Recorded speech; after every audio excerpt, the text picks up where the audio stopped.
Sebelum lanjut ke cerita selanjutnya, yuk subscribe dan like. Absen dulu di kolom komen ya ah. Langit Jakarta sore itu berwarna oranye pekat. Warna yang sama dengan gaun sutra yang dikenakan Alina saat ia menandatangani kontrak bernilai miliaran rupiah. Di ruang rapat yang dingin di lantai 48, dengan pemandangan kota terhampar di bawahnya seperti permadani berkelip, Alina adalah ratu. Jemarinya yang lentik bergerak lincah di atas kertas, tatapan matanya tajam, dan senyumnya, meski tipis, memancarkan keyakinan yang tak tergoyahkan. Ia adalah pendiri Aura Indah Kosmetika, sebuah merek yang ia bangun dari nol, dari garasi rumah orang tuanya hingga menjadi raksasa di industri kecantikan nasional. Setiap tepuk tangan yang menggema di ruangan itu adalah validasi atas kerja keras, keringat, dan malam-malam tanpa tidurnya. Selamat, Bu Alina. Kerjasama ini akan menjadi tonggak sejarah baru, ujar salah satu investor, menjabat tangannya dengan hormat. Alina hanya mengangguk sopan.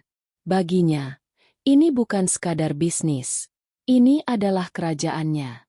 Namun, setiap ratu membutuhkan tempat untuk meletakkan mahkotanya.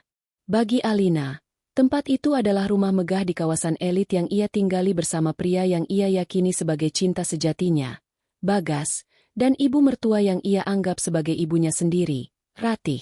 Saat mobilnya meluncur mulus memasuki gerbang yang menjulang tinggi, fasad rumah yang modern dan hangat menyambutnya. Inilah surga dunianya. Bukti nyata bahwa ia bisa memiliki segalanya. Karir cemerlang dan keluarga harmonis. Begitu pintu terbuka, aroma masakan favoritnya, rendang buatan Ibu Ratih, langsung menyergap indranya. Sayang, kamu sudah pulang. Suara Bagas terdengar dari ruang tengah. Pria itu muncul dengan senyum menawan yang dulu membuatnya jatuh hati. Ia mengenakan kemeja kasual. Rambutnya sedikit acak-acakan seolah baru bangun dari tidur siang. Ia mengambil tas kerja Alina dan mengecup keningnya dengan lembut. Meetingnya lancar? Kamu pasti lelah. Sangat lancar, jawab Alina, membiarkan dirinya meleleh dalam pelukan suaminya. Inilah penawar dari segala kepenatan. Bagas mungkin tidak seambisius dirinya dalam karir, hanya mengelola beberapa bisnis kecil warisan ayahnya. Tapi ia adalah suami yang sempurna, penuh perhatian, suportif, dan selalu tahu cara membuatnya merasa dicintai. Dari arah dapur, Ibu Ratih muncul sambil menyeka tangannya di celemek. Wajahnya yang mulai dihiasi kerutan halus selalu memancarkan kehangatan. Alina, anakku, pas kali kamu datang, rendangnya baru matang. Ayo makan dulu, jangan kerja terus. Alina tersenyum tulus. Terima kasih, Ma. Mama tidak perlu repot-repot. Repot apa? Menantu kesayangan Mama cuma satu. Balas Ibu Ratih sambil menepuk punggungnya pelan. Di mata Alina, Ibu Ratih adalah sosok ibu mertua idaman. Sejak hari pertama ia menjadi istri Bagas, wanita itu tidak pernah sekalipun membuatnya merasa seperti orang asing. Justru karena itulah, sebulan yang lalu, Alina membuat sebuah keputusan besar. Di tengah kesibukannya yang semakin menjadi-jadi, ia merasa tidak lagi bisa mengurus detail keuangan rumah tangga. Ia memanggil Ibu Ratih ke ruang kerjanya di rumah, sebuah ruangan yang didominasi warna putih dengan jendela besar menghadap taman. Ma, panggil Alina lembut. Ia menyodorkan sebuah kartu ATM berwarna hitam platinum. Alina mau minta tolong sama Mama.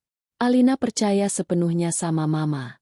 Tolong Mama yang kelola semua kebutuhan rumah, belanja bulanan, bayar tagihan, sampai kalau ada kebutuhan mendadak untuk keluarga.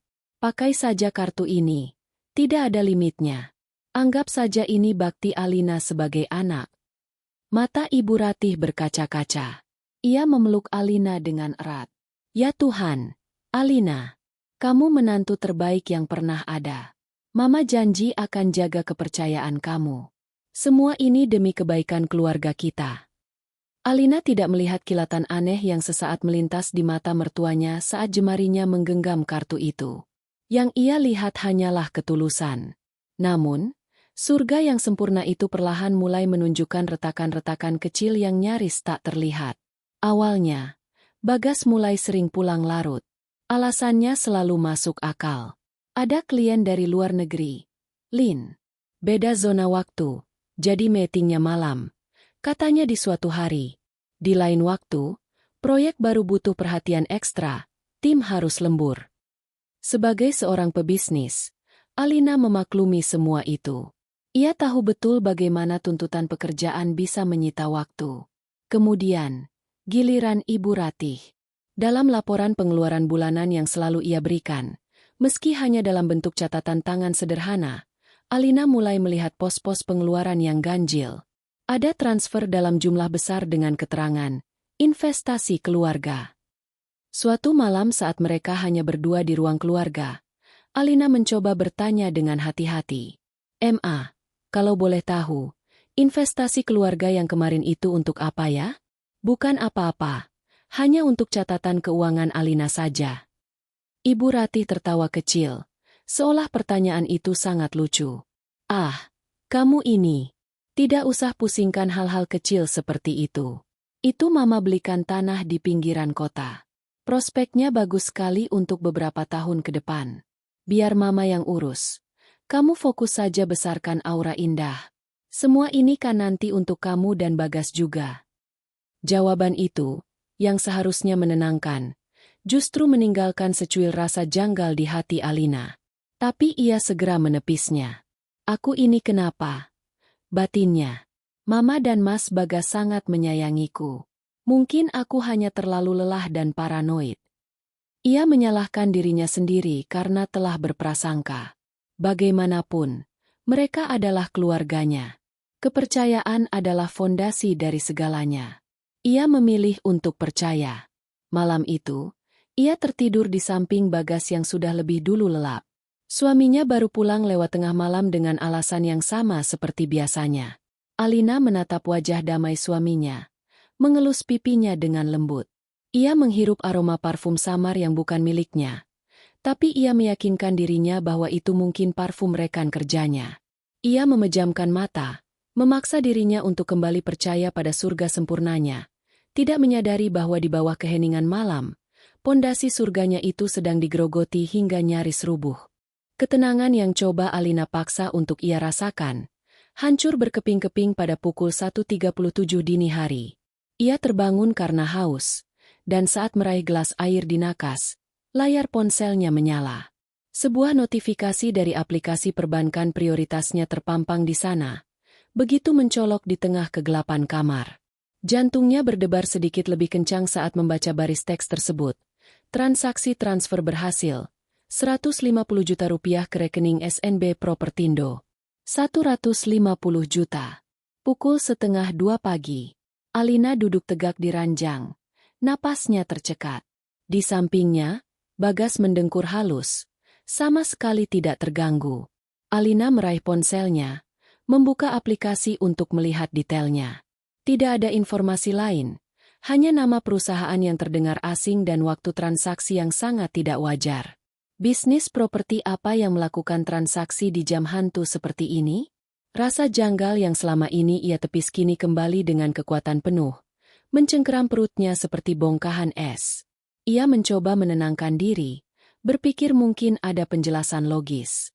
Mungkin ini adalah pelunasan untuk investasi tanah yang pernah diceritakan Ibu Ratih. Tapi mengapa harus diam-diam di tengah malam?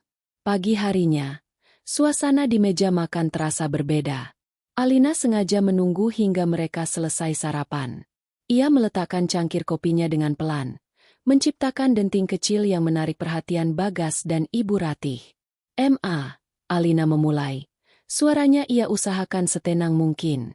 "Tadi malam ada notifikasi transaksi dari kartu Mama. Jumlahnya cukup besar, ke sebuah perusahaan properti.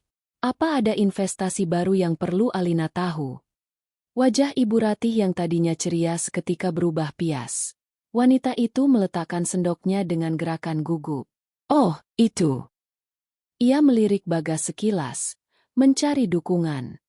"Iya, betul. Nak, maaf Mama tidak bilang dulu. Itu ada penawaran mendadak. Sangat mendadak. Kafling di sebelah tanah yang tempo hari kita beli. Pemiliknya butuh uang cepat.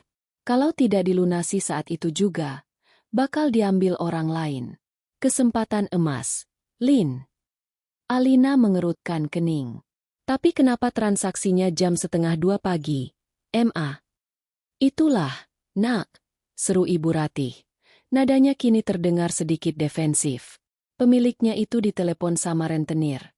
Jadi Mama harus gerak cepat. Mama tidak mau bangunkan kamu. Takut kamu lagi capek.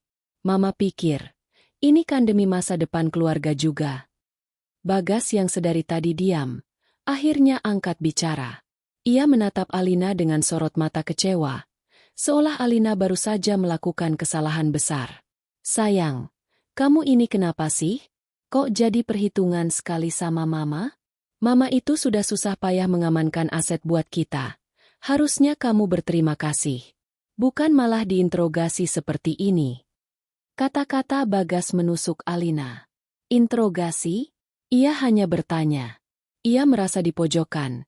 Dibuat seolah-olah ialah yang bersalah karena mempertanyakan kemana uangnya pergi.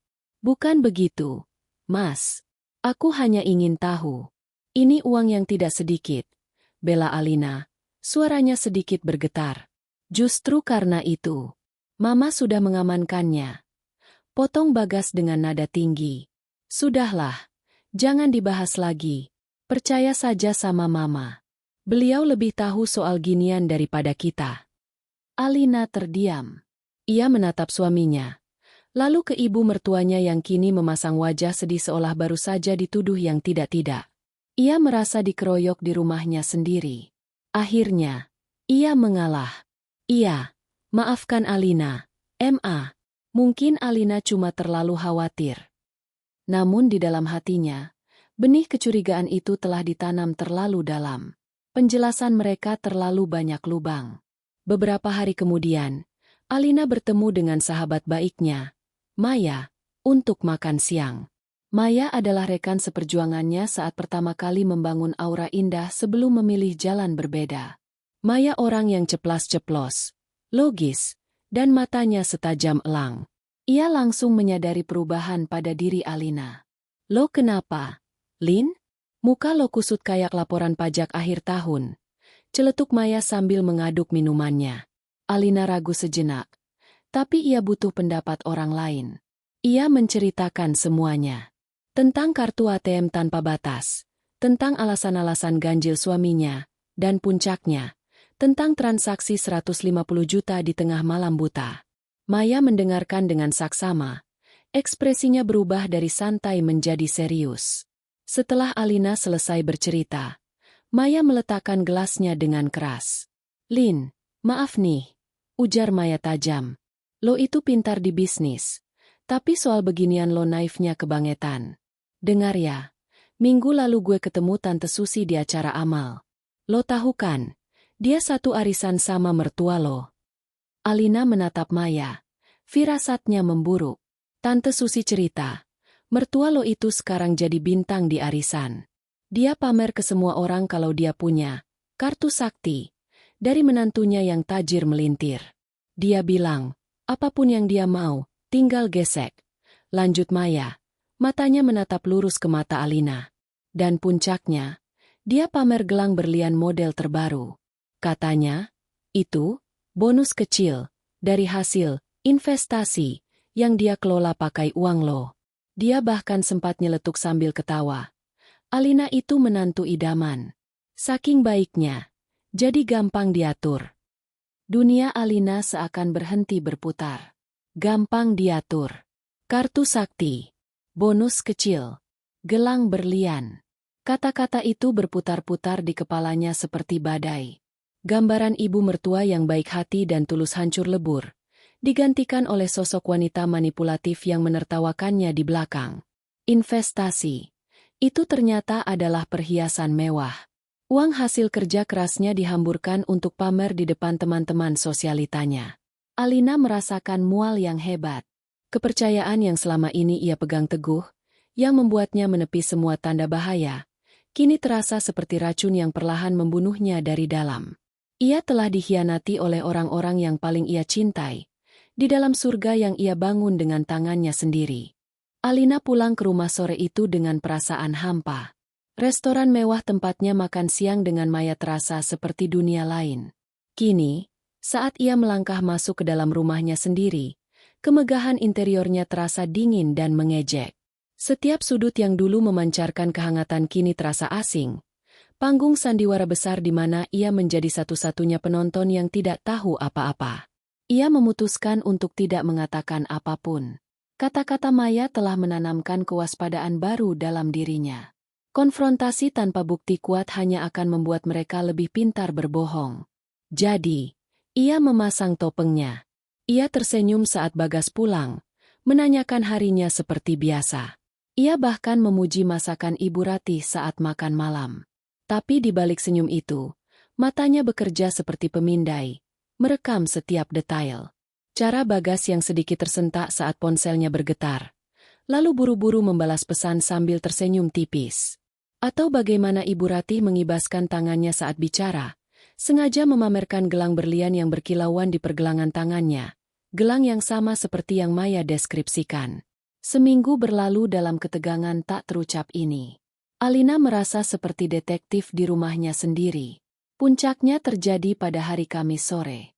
Bagas dan Ibu Ratih menemuinya di ruang kerja dengan wajah yang dibuat sesedih mungkin. "Sayang, ada kabar buruk," kata Bagas, memegang tangan Alina. "Tante Marni di Bandung, sepupu jauh Mama, sakit keras. Mama harus ke sana, dan Mas pikir, Mas harus temani Mama. Kasihan beliau sendirian." Ibu Ratih menimpali dengan suara serak. "Iya, Nak. Alina tidak apa-apa kan Mama tinggal beberapa hari? Mungkin sampai akhir pekan. Doakan Tante Marnia." Alina menatap dua wajah penuh kepalsuan itu. Akting mereka nyaris sempurna. Tapi nalurinya yang kini setajam silet berteriak bahwa ini semua bohong. "Tentu saja, Ma. Mas. Keluarga nomor 1. Sampaikan salamku untuk Tante Marni. Semoga beliau lekas sembuh." Ia bahkan membantu mereka menyiapkan tas kecil, memastikan mereka membawa semua yang dibutuhkan, memainkan perannya sebagai istri dan menantu yang suportif sampai akhir. Malam itu, rumah terasa begitu sunyi dan kosong. Tapi bagi Alina, kesunyian itu justru menenangkan. Ia bisa bernapas lega tanpa harus berpura-pura. Karena tidak bisa tidur, ia membawa laptopnya ke sofa, mencoba mengalihkan pikiran dengan pekerjaan. Namun, pikirannya terus melayang. Sekitar tengah malam, ia menyerah dan membuka media sosial, pelarian tanpa tujuan untuk membunuh waktu. Ia membuka Instagram, dan di deretan paling atas, story dari Vina, teman kuliahnya yang kini menjadi sosialita dan tinggal di Bali, menarik perhatiannya. Foto profil Vina menunjukkan ia sedang berada di sebuah beach club yang sangat eksklusif. Iseng, Alina membukanya. Video pertama menampilkan botol-botol sampahnya mahal dengan latar belakang musik yang berdentum. Video kedua, Vina dan teman-temannya menari. Lalu, di video ketiga, Vina memutar kameranya untuk menunjukkan suasana pesta yang meriah. Dan saat itulah jantung Alina berhenti berdetak. Selama sepersekian detik, di antara kerumunan orang-orang yang tertawa dan menari, kameranya menangkap sebuah pemandangan di area VIP. Alina menekan jeda, lalu memutar ulang video itu, memperlambatnya. Tidak salah lagi. Di sana, duduk di sofa putih empuk sambil mengangkat gelas koktail, adalah Ibu Ratih. Mertuanya itu mengenakan gaun sutra berwarna hijau zamrud yang mencolok, tertawa terbahak-bahak. Di sebelahnya, seorang wanita muda berambut panjang dengan bikini merah sedang bersandar manja. Tangan Alina mulai gemetar. Ini tidak mungkin. Bandung. Tante Marni sakit keras. Lalu kenapa mertuanya ada di Bali? Berpesta pora? Kemudian, mimpi buruknya menjadi kenyataan. Sosok yang paling ia kenal di dunia masuk ke dalam bingkai video. Bag. Suaminya. Ia berjalan ke arah wanita berbikini merah itu, merangkul pinggangnya dengan posesif, lalu membisikkan sesuatu yang membuat wanita itu tertawa genit. Detik berikutnya, Bagas menunduk dan mencium bibir wanita itu. Ciuman yang dalam, mesra, dan penuh gairah. Ciuman yang tidak pernah lagi ia dapatkan dari suaminya selama berbulan-bulan. Napas Alina tercekat di tenggorokan. Udara di sekelilingnya seakan tersedot habis.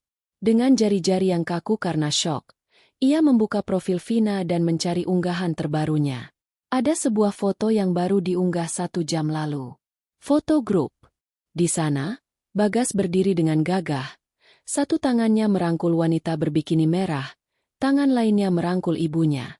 Mereka bertiga tersenyum lebar ke arah kamera. Sebuah potret keluarga yang absurd dan menyakitkan. Alina memperbesar foto itu. Wanita itu mengenakan sebuah kalung. Kalung berlian berbentuk tetesan air mata. Kalung edisi terbatas yang pernah ia tunjukkan pada Bagas dari sebuah majalah perhiasan. "Bagus ya, Mas," katanya waktu itu. Dan Bagas menjawab, "Bagus sih, tapi apa tidak berlebihan, sayang? Uangnya lebih baik untuk investasi." Investasi. Alina membaca keterangan foto Vina. "Malam yang seru bersama orang-orang hebat.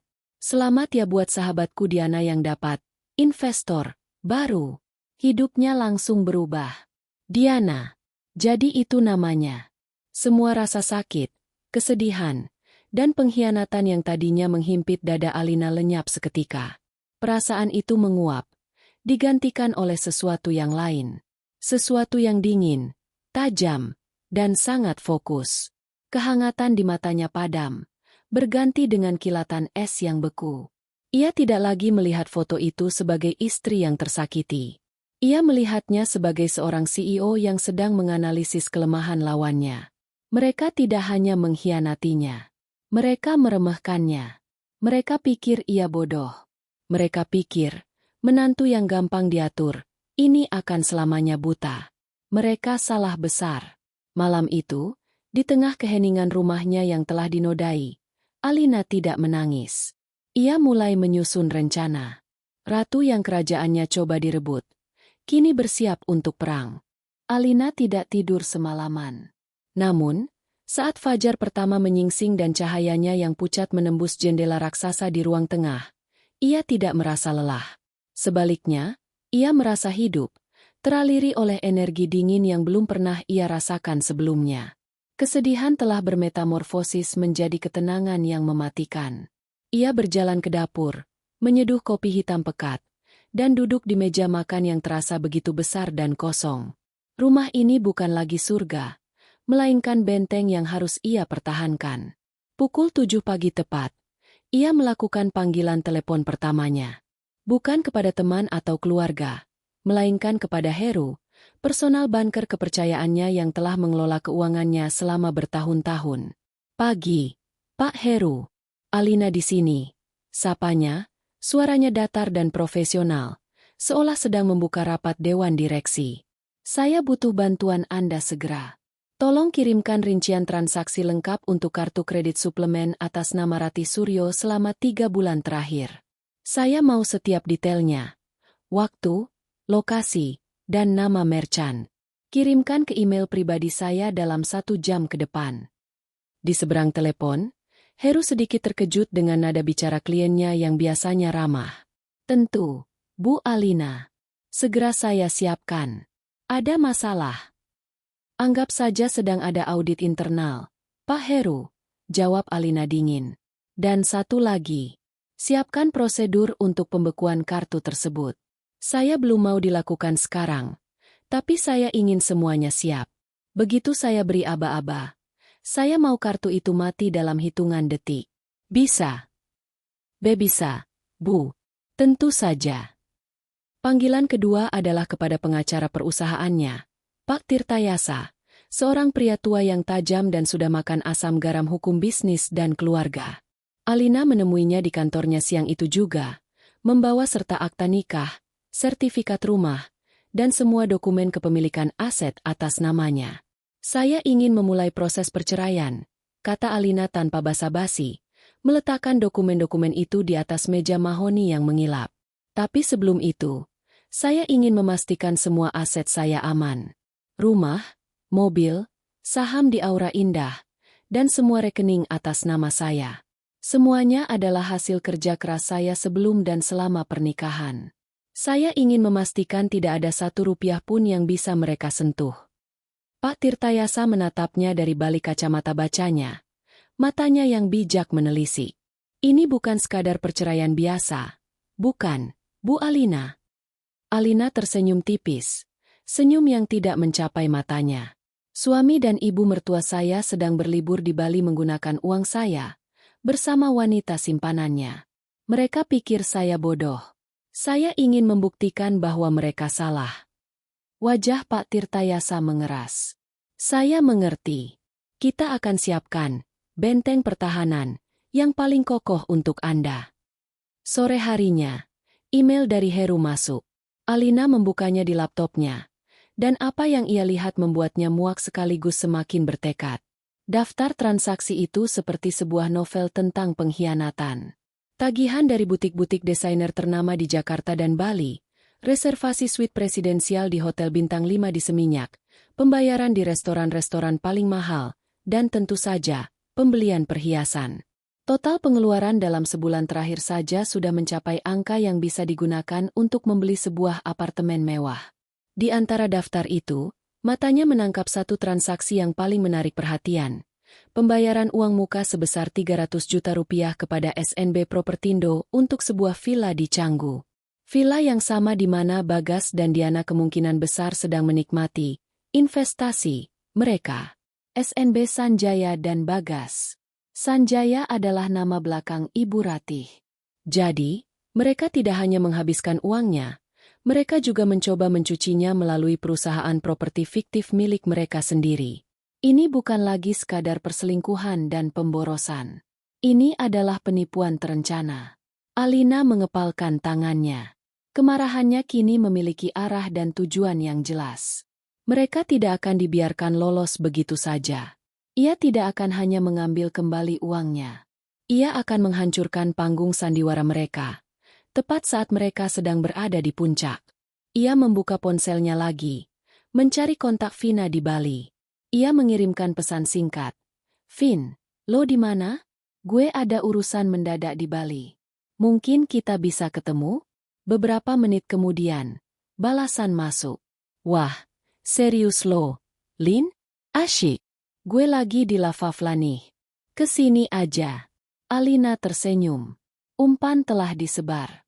Ia kemudian membuka aplikasi pemesanan tiket, memesan penerbangan paling pagi ke Bali untuk keesokan harinya. Setelah itu, ia menelepon Heru kembali. Pak Heru, ini Alina. Baik, Bu. Ada yang bisa saya bantu? Saya ingin Anda memonitor kartu atas nama Ratih Suryo secara real-time. Beritahu saya segera jika ada transaksi di atas 10 juta. Saya ingin tahu di mana mereka. Dan apa yang sedang mereka lakukan, perintah Alina. Saya akan memberi Anda aba-aba untuk membekukan kartu itu besok. Waktunya harus tepat. Alina menutup telepon. Ia menatap keluar jendela, ke arah langit Jakarta yang mulai gelap. Besok, ia akan terbang ke Bali. Bukan untuk berlibur, tapi untuk berburu. Papan catur telah ia siapkan. Bidak-bidak hitam, Bagas, Ratih, dan Diana, sedang bersenang-senang, tidak menyadari bahwa Sang Ratu Putih sudah bergerak, siap melakukan skakmat yang akan meruntuhkan dunia mereka. Pesawat mendarat mulus di Bandara Internasional Ngurah Rai. Saat pintu terbuka, udara Bali yang hangat dan lembab menyambut para penumpang. Namun, Alina tidak merasakan euforia liburan seperti yang lain. Baginya, udara ini adalah udara di medan perang. Ia melangkah keluar dari terminal kedatangan bukan dengan gaun musim panas dan topi pantai, melainkan dengan setelan blazer linen berwarna krem yang tajam, kacamata hitam besar yang menyembunyikan matanya yang dingin, dan aura seorang CEO yang sedang dalam perjalanan bisnis penting. Ia tidak datang ke Bali untuk berlibur. Ia datang untuk mengambil kembali apa yang menjadi miliknya. Setelah check-in di sebuah private villa yang jauh dari keramaian, tempat yang tidak akan pernah terpikirkan oleh Bagas dan Ratih, ia segera menghubungi Vina. Mereka sepakat bertemu di sebuah kafe trendy di Petitenget, tempat para sosialita biasa berkumpul.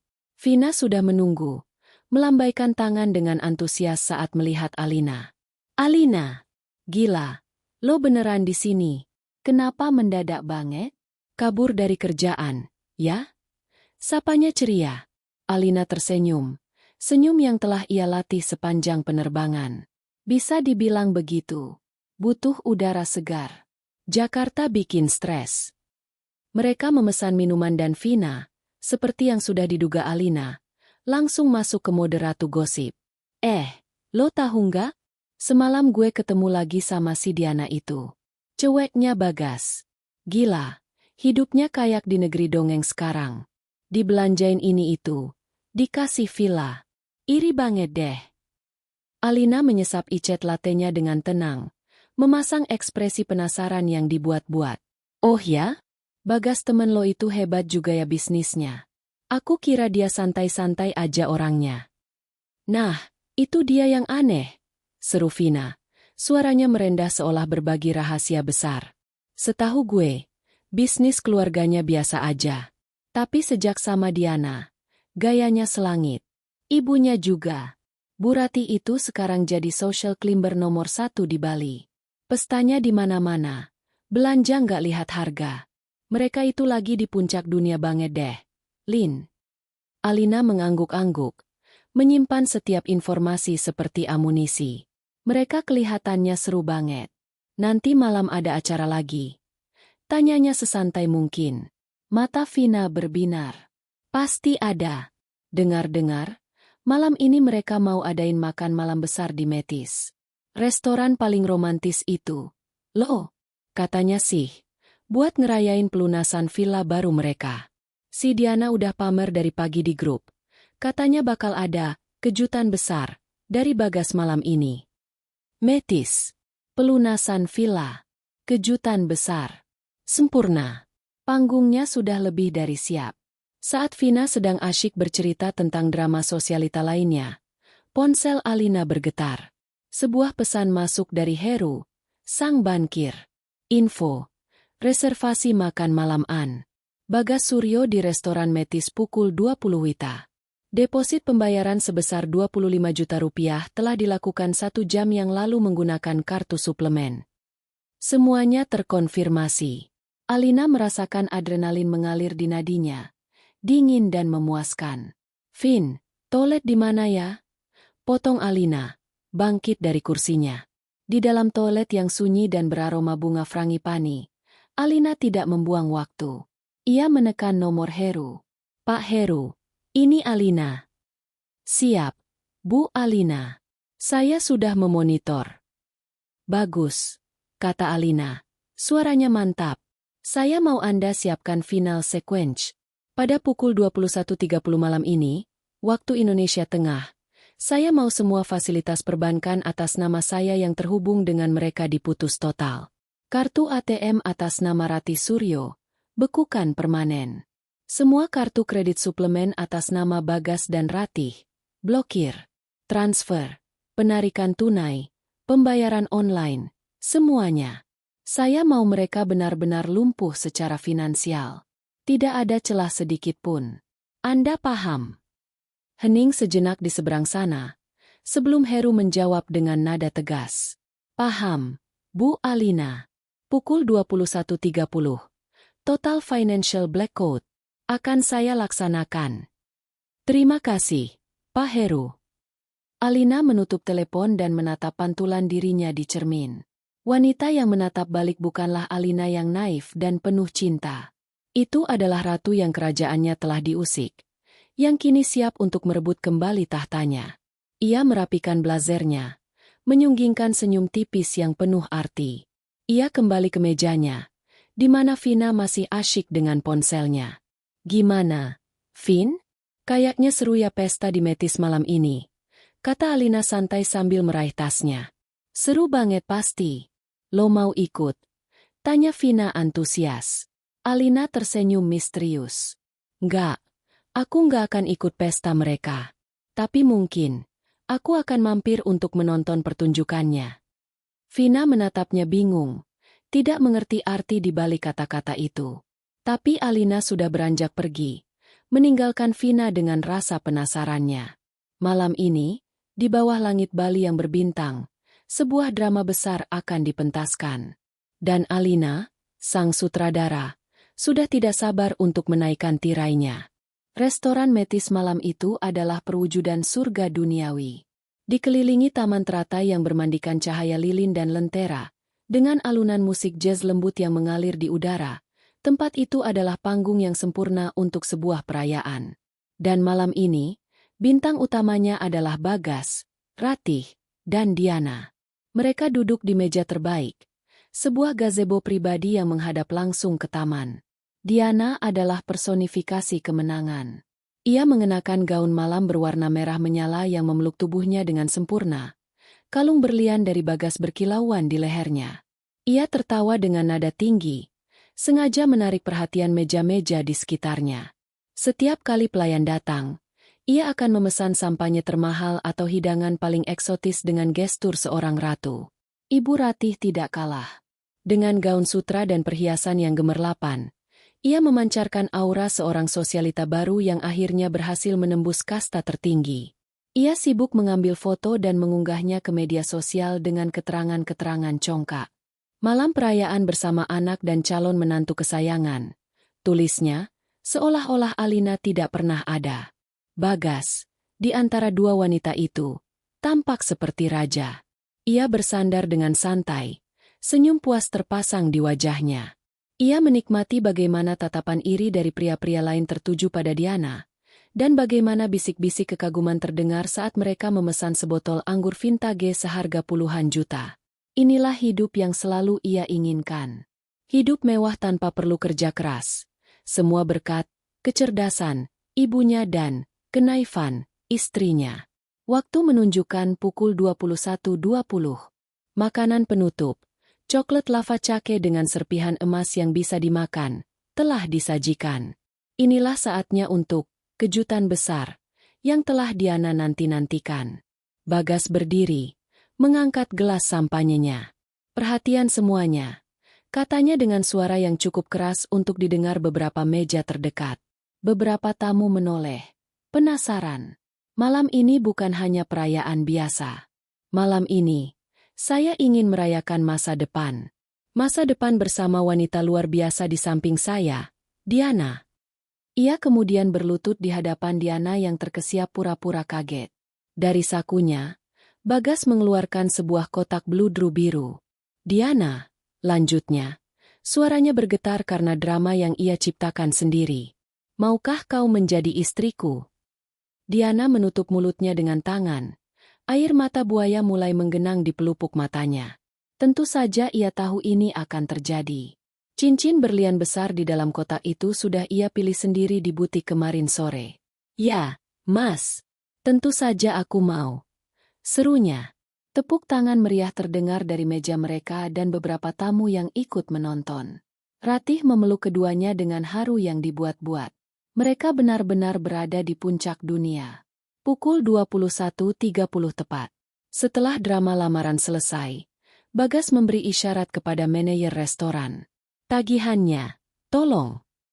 Manajer itu datang dengan senyum hormat, membawa sebuah map kulit berisi tagihan yang angkanya fantastis. Ratih, dengan angkuh, mengeluarkan kartu sakti, hitam platinum dari dompetnya dan menyerahkannya kepada pelayan. Pakai ini, katanya, seolah itu adalah kartu yang tak akan pernah bisa ditolak. Pelayan itu membawa kartu tersebut ke mesin EDC. Beberapa detik kemudian, ia kembali dengan ekspresi bingung. Mohon maaf, Bu. Kartunya ditolak. Wajah Ratih mengeras. Apa maksudmu ditolak? Coba lagi. Mungkin sinyalnya jelek. Hardiknya. Pelayan itu mencoba lagi. 2 kali. 3 kali. Hasilnya sama. Maaf, Bu. Transaksi tidak bisa diproses. Declined. Tidak mungkin. Seru Bagas, mulai panik. Pakai kartuku saja. Ia menyerahkan kartu kredit suplemen miliknya. Hasilnya sama persis. Ditolak. Suasana di meja mereka yang tadinya riuh kini menjadi senyap. Diana berhenti tersenyum. Keringat dingin mulai membasahi dahi Bagas. Coba transfer lewat mobile banking, bisik Ratih. Bagas buru-buru membuka ponselnya, mencoba melakukan transfer. Gagal. Notifikasi, akses diblokir, muncul di layarnya. Kepanikan mereka mulai menarik perhatian. Bisik-bisik mulai terdengar dari meja lain. Manajer restoran, yang tadinya tersenyum ramah, kini berdiri di dekat meja mereka dengan ekspresi tegas.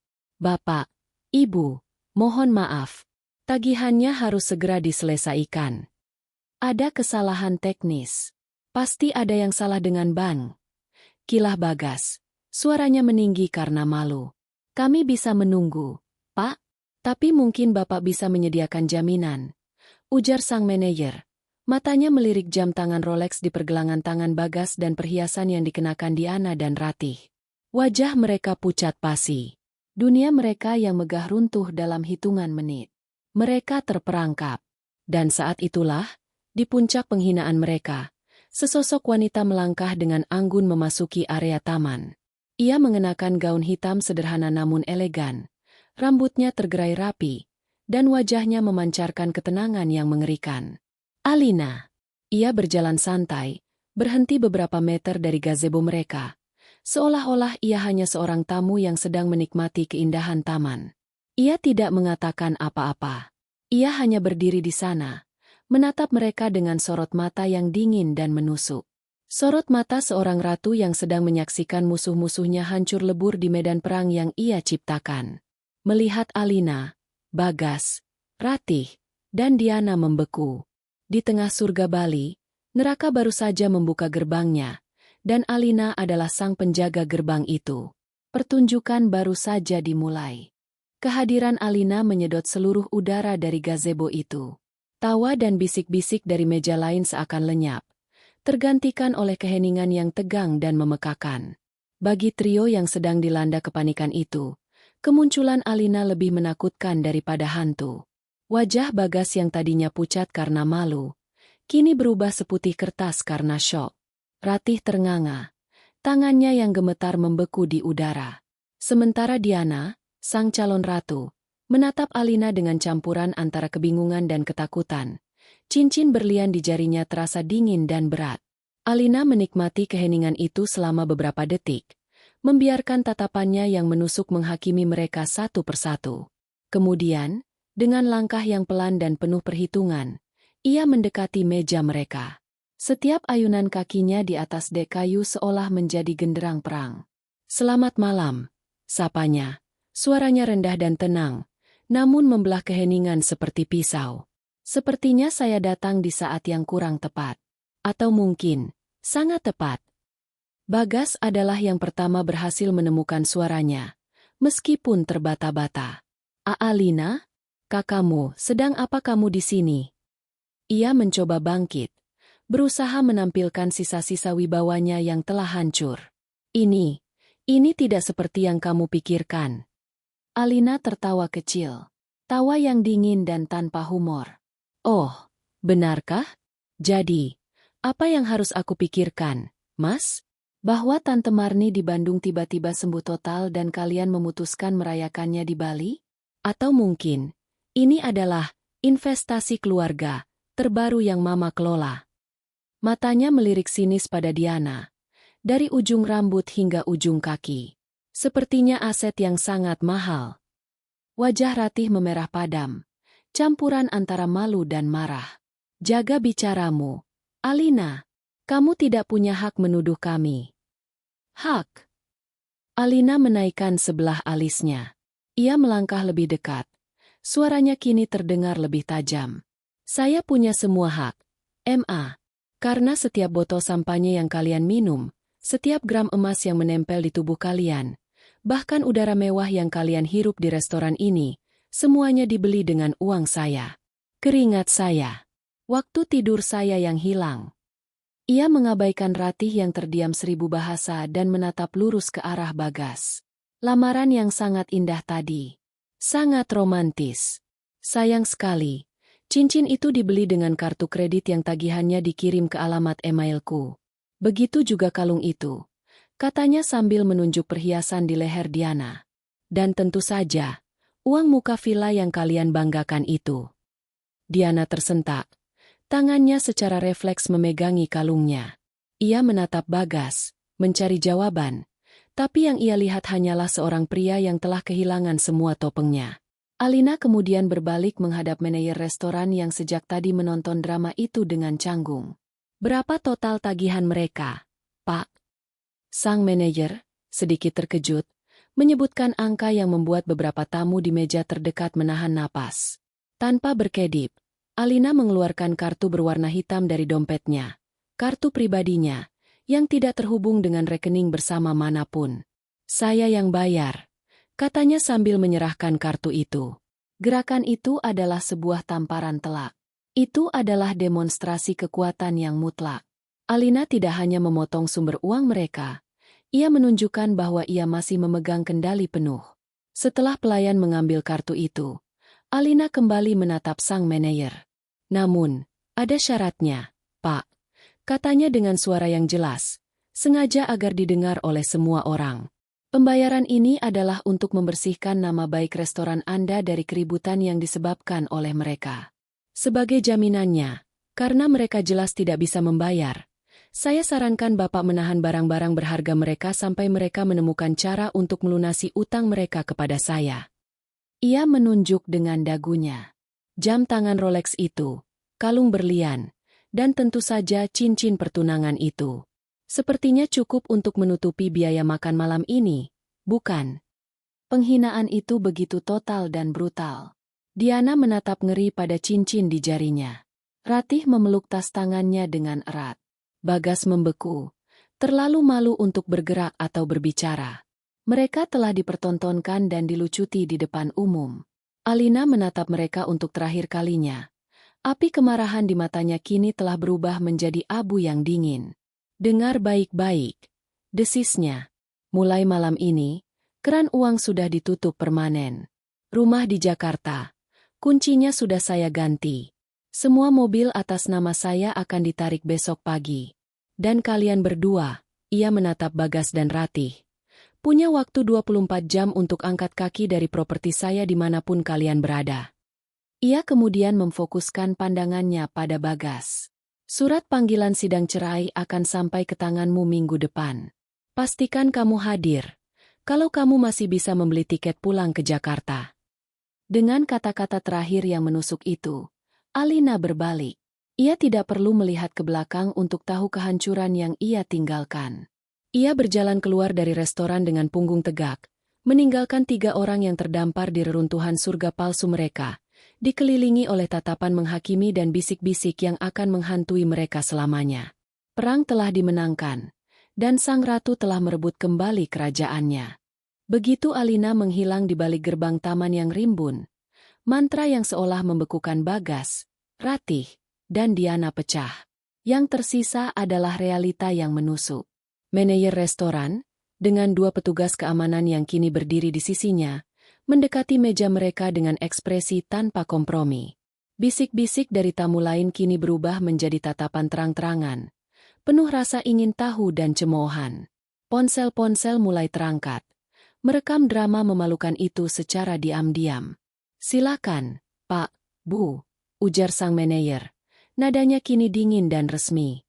"Sesuai kesepakatan, kami akan menahan barang-barang Anda sebagai jaminan." Rasa malu Bagas telah mencapai puncaknya, membuatnya tidak bisa berpikir jernih. Tanpa perlawanan, ia melepaskan jam tangan Rolexnya yang berat dan meletakkannya di atas meja dengan bunyi denting yang menyedihkan. Matanya kosong. Giliran Diana. "Tidak, ini milikku." Pekiknya histeris saat seorang petugas keamanan wanita mendekatinya. "Bagas, lakukan sesuatu. Katakan pada mereka." Bagas hanya menatapnya dengan tatapan kalah. "Lepaskan saja, Di. Kita tidak punya pilihan." Tangis Diana pecah. Dengan tangan gemetar, ia membuka kaitan kalung berliannya dan menarik cincin pertunangan yang baru beberapa menit lalu ia terima dengan sukacita dari jarinya. Ia membanting perhiasan-perhiasan itu ke atas meja. "Dasar pembohong. Kau bilang kau kaya. Kau bilang semua ini milikmu," jeritnya pada Bagas, tidak lagi peduli pada tatapan orang-orang. Terakhir, Ratih. Wajahnya yang biasa angkuh kini berkerut karena amarah dan penghinaan. Ia tahu ia tidak punya pilihan. Ia melepaskan gelang berlian dan anting-antingnya, simbol status yang selama ini ia banggakan, dan menyerahkannya dengan kasar kepada manajer. "Puas kalian," desisnya. Setelah dilucuti dari semua kemewahan mereka, mereka digiring keluar dari restoran seperti penjahat. Bukan melalui pintu utama yang megah, melainkan melalui pintu samping dekat area servis, melewati tumpukan kotak dan bau sisa makanan. Kontras yang begitu menyakitkan dari sambutan hormat yang mereka terima saat tiba beberapa jam sebelumnya.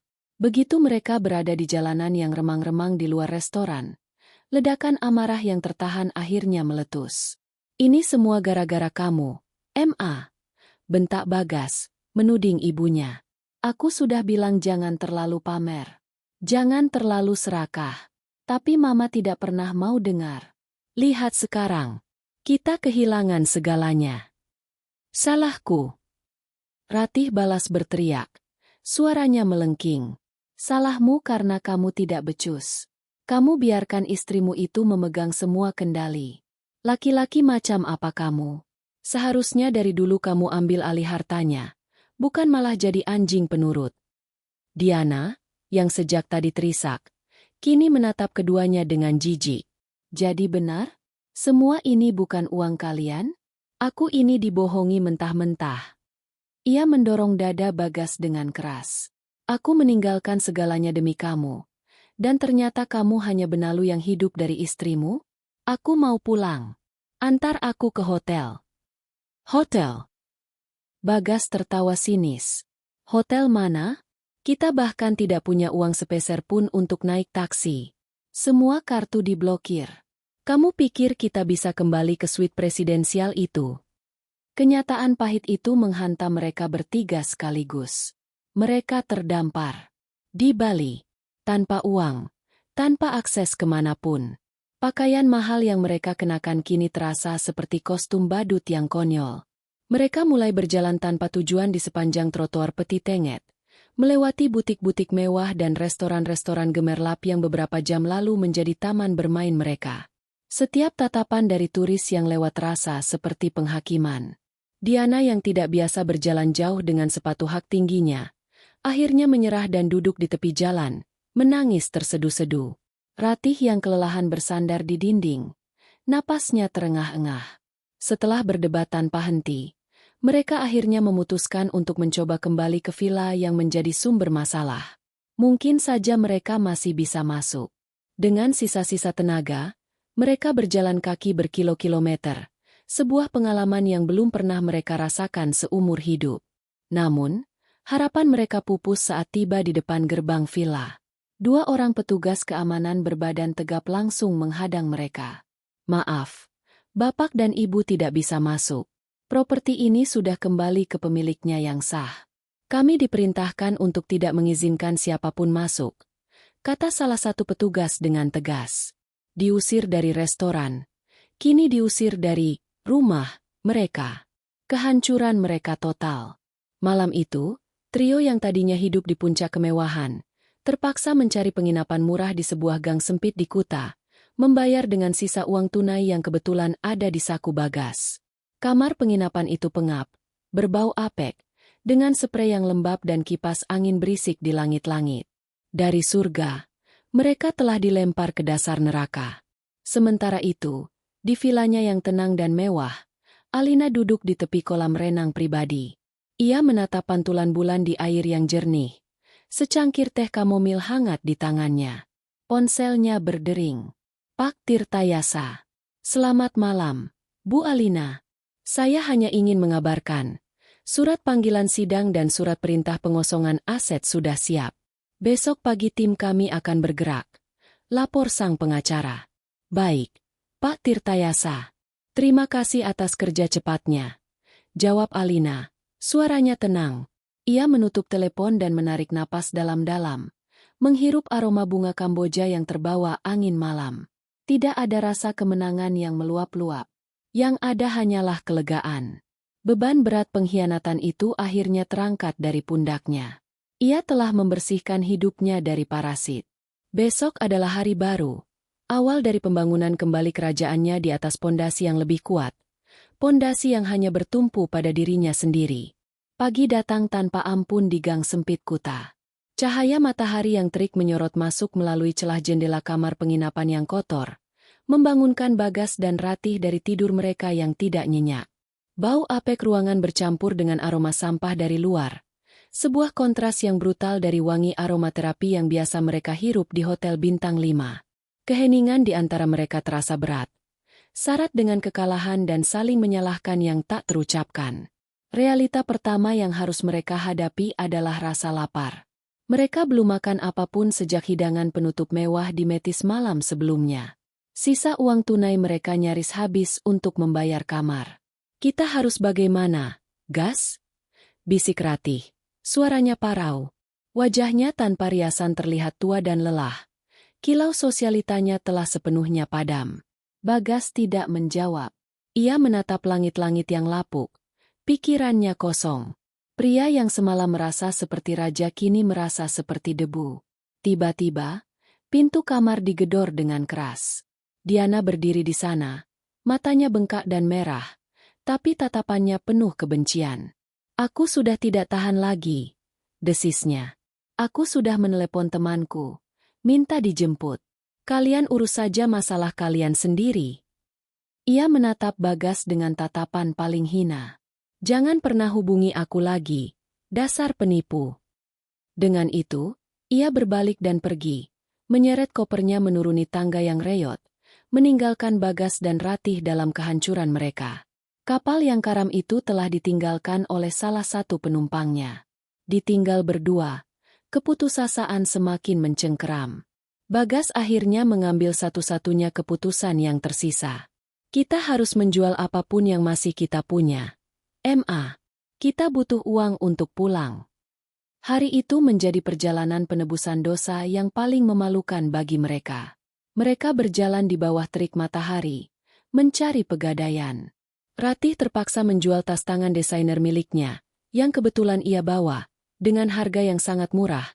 Air matanya menetes saat melihat barang kebanggaannya ditawar dengan remeh oleh si pemilik toko. Bagas menjual ponselnya. Uang yang terkumpul hanya cukup untuk membeli 2 porsi nasi bungkus dan tiket bus paling ekonomi menuju Pelabuhan Gilimanuk, untuk kemudian menyeberang ke Jawa dan melanjutkan perjalanan darat yang panjang ke Jakarta. Saat mereka sedang menunggu bus di terminal yang panas dan berdebu, ponsel Ratih yang model lama, yang ia simpan untuk nomor cadangan, berdering. Itu adalah Tante Susi, salah satu teman arisannya. "Ratih, astaga, aku dengar kabar soal tadi malam." "Benar itu?" Suara Tante Susi terdengar heboh, tanpa sedikit pun simpati. Videonya sudah menyebar di semua grup. Vina yang merekam saat Alina datang. "Ya ampun, memalukan sekali. Semua orang membicarakanmu." Dunia Ratih seakan berputar. Jadi, bukan hanya di Bali mereka dipermalukan, tapi di seluruh lingkaran sosialnya di Jakarta. "Dan, Ratih, aku tadi lewat depan rumahmu," lanjut Tante Susi. Suaranya kini terdengar seperti sedang menikmati drama itu. "Ada truk besar di depan. Orang-orang berjas rapi sedang mengganti kunci gerbang dan menempelkan surat pemberitahuan. Sepertinya, kamu sudah tidak bisa pulang ke sana lagi." Telepon itu jatuh dari genggaman Ratih. Habis sudah. Semuanya benar-benar habis. Tidak ada lagi tempat untuk kembali. Tidak ada lagi wajah untuk diselamatkan. Di sisi lain pulau, di sebuah studio yoga yang menghadap ke sawah hijau di Ubud, Alina sedang melakukan pose warrior dengan tubuh yang tegak dan napas yang teratur. Keringat membasahi pelipisnya, bukan karena stres, tapi karena usaha untuk membersihkan sisa-sisa energi negatif dari tubuh dan pikirannya. Ia tidak lagi memikirkan Bagas atau Ratih. Pikirannya jernih, fokus pada masa kini dan masa depan. Setelah sesi yoga, ia duduk di beranda vilanya, membuka laptopnya. Bukan untuk memeriksa gosip, tapi untuk melakukan telekonferensi dengan timnya di Jakarta. "Untuk peluncuran produk baru, saya mau kita percepat. Saya punya ide untuk kampanye marketingnya. Kelahiran kembali," katanya dengan antusias, matanya berbinar. Ini bukan hanya tentang produk, tapi tentang kekuatan seorang wanita untuk bangkit dan mendefinisikan kembali dirinya sendiri. Timnya menyambut ide itu dengan semangat. Mereka bisa merasakan energi baru dari pemimpin mereka. Energi yang lebih kuat dan lebih fokus dari sebelumnya. Di tengah rapat itu, Pak Tirtayasa menelepon. Semua sudah beres, Bu Alina. Rumah sudah diamankan. Mobil-mobil sedang dalam proses penarikan. Surat panggilan sidang akan segera dikirimkan begitu kami berhasil melacak keberadaan Tuan Bagas. Lapornya. Terima kasih, Pak. Tolong terus kabari saya. Jawab Alina tenang. Ia menutup telepon, menatap hamparan sawah di depannya. Ada rasa sakit yang tersisa, tentu saja. Seperti bekas luka yang tidak akan pernah hilang sepenuhnya. Tapi luka itu tidak lagi terasa perih. Itu telah menjadi pengingat akan kekuatannya. Ia telah melewati badai dan keluar sebagai pemenang. Bukan karena ia berhasil membuat orang lain menderita, tapi karena ia berhasil menyelamatkan dirinya sendiri. Sementara bus yang membawa Bagas dan Ratih berderit meninggalkan Bali, membawa mereka dalam perjalanan panjang menuju ketidakpastian, Alina memesan secangkir jus kelapa segar. Ia memutuskan untuk tinggal beberapa hari lagi. Bukan untuk lari, tapi untuk merayakan. Merayakan fajar barunya. 3 bulan kemudian. Musim telah berganti. Begitu pula dengan kehidupan orang-orang yang terlibat dalam drama di Bali. Perjalanan pulang Bagas dan Ratih adalah sebuah epilog penderitaan. Setibanya di Jakarta setelah berhari-hari di perjalanan darat yang melelahkan, mereka mendapati diri mereka benar-benar terbuang. Rumah megah itu telah disegel. Teman-teman sosialita Ratih tidak ada yang mau mengangkat telepon. Keluarga jauh yang mereka hubungi hanya memberi bantuan ala kadarnya, disertai dengan tatapan menghakimi dan sindiran tajam. Mereka akhirnya menumpang di sebuah rumah kontrakan sempit milik sepupu jauh Ratih, di pinggiran kota yang padat dan bising. Bagi Ratih, ini adalah neraka. Wanita yang terbiasa memerintah asisten rumah tangga, kini harus mencuci bajunya sendiri di kamar mandi yang berlumut. Wanita yang dulu menjadi bintang arisan, kini menghabiskan harinya di dalam rumah, terlalu malu untuk menunjukkan wajahnya. Setiap kali ia mendengar tetangga bergosip, ia yakin mereka sedang menertawakannya. Karma telah menagih hutangnya dalam bentuk yang paling kejam, kehilangan status sosial. Bagas, di sisi lain, dipaksa untuk pertama kalinya dalam hidupnya mencari pekerjaan sungguhan. Tapi dengan reputasinya yang hancur, video memalukan di Metis telah menjadi viral di kalangan bisnis. Tidak ada satupun perusahaan yang mau menerimanya. Ia berakhir bekerja serabutan, menjadi supir taksi online dengan mobil sewaan. Setiap hari ia menelan ludah, mengantar para eksekutif muda ke gedung-gedung pencakar langit yang dulu menjadi taman bermainnya, menerima perintah dari orang-orang yang usianya jauh di bawahnya. Harga dirinya luluh lantak. Sidang perceraian berjalan cepat dan sepihak. Dengan semua bukti yang dimiliki Alina, mulai dari catatan transaksi hingga bukti perselingkuhan dan penipuan melalui perusahaan properti fiktif, Bagas tidak punya kesempatan. Palu hakim mengetuk, mengesahkan perceraian mereka dan menyatakan bahwa semua aset tetap menjadi milik Alina. Bagas keluar dari ruang sidang hanya dengan pakaian yang melekat di badannya. Sementara mereka tenggelam, Alina justru terbang semakin tinggi. Kampanye, kelahiran kembali, untuk aura indah kosmetika meledak di pasaran. Kisah di baliknya, meski tidak diceritakan secara gamblang, memberi inspirasi bagi ribuan wanita. Alina menjadi ikon baru, simbol kekuatan dan kebangkitan. Wajahnya menghiasi sampul majalah bisnis, bukan lagi sebagai istri seseorang, tapi sebagai Alina, sang pendiri. Ia merenovasi total rumah megahnya, mengganti setiap perabot yang mengingatkannya pada masa lalu. Ruang kerja Bagas diubah menjadi studio yoga pribadi. Dapur yang dulu dikuasai Ratih kini menjadi tempatnya bereksperimen dengan resep-resep sehat. Ia mengisi rumah itu bukan dengan kenangan pahit, tapi dengan tawa teman-temannya, seperti Maya, yang kini menjadi penasihatnya. Suatu sore, saat ia sedang menikmati teh di taman belakang rumahnya, sebuah nomor tidak dikenal meneleponnya. Keraguan sesaat, ia mengangkatnya. Alina. Suara di seberang terdengar parau dan ragu. Itu suara Bagas. Aku hanya ingin minta maaf.